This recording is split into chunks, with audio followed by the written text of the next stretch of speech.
Sementara itu, Saudara, angka kasus COVID-19 dalam beberapa pekan terakhir di Aceh kembali menunjukkan tren peningkatan. Satuan Tugas Pencegahan COVID Aceh menilai salah satu penyebabnya adalah karena warga kembali abai dalam menjalankan protokol kesehatan pencegahan COVID-19. Seperti yang disampaikan oleh juru bicara Satgas COVID-19 Saifullah Abdul Ghani, menurutnya sebagian warga sudah merasa jenuh dalam menjalankan protokol kesehatan pencegahan COVID-19 seperti dalam menggunakan masker, mencuci tangan sesering mungkin, menjaga jarak, dan tidak berkerumun, sehingga memicu lonjakan kasus COVID-19 hingga kini di Aceh.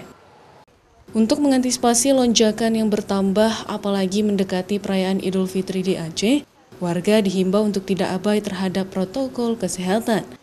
Warga juga diminta jangan jenuh untuk menggunakan masker dan prokes lainnya, karena saat ini Aceh sedang mengalami ancaman yang serius peningkatan kasus COVID-19.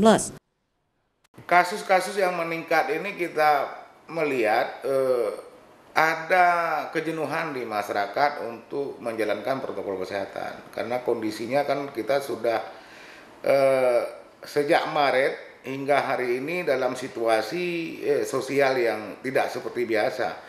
Namun ini bukanlah pilihan yang mudah. Saya pikir kejenuhan itu harus dilawan karena kita sedang menghadapi ancaman yang serius. Virus corona terus menular di dalam masyarakat, sementara masyarakat abai kepada protokol, inilah yang menyebabkan resiko kenaikan kasus yang semakin tinggi. Sementara itu, sebagian wilayah Aceh saat ini merupakan daerah dengan zonasi kuning, yang artinya belum aman dari penyebaran COVID-19. Untuk itu, kepada masyarakat dihimbau untuk tidak jenuh dalam menerapkan protokol kesehatan dalam aktivitas sehari-hari, karena penularan COVID-19 di Aceh masih saja terjadi.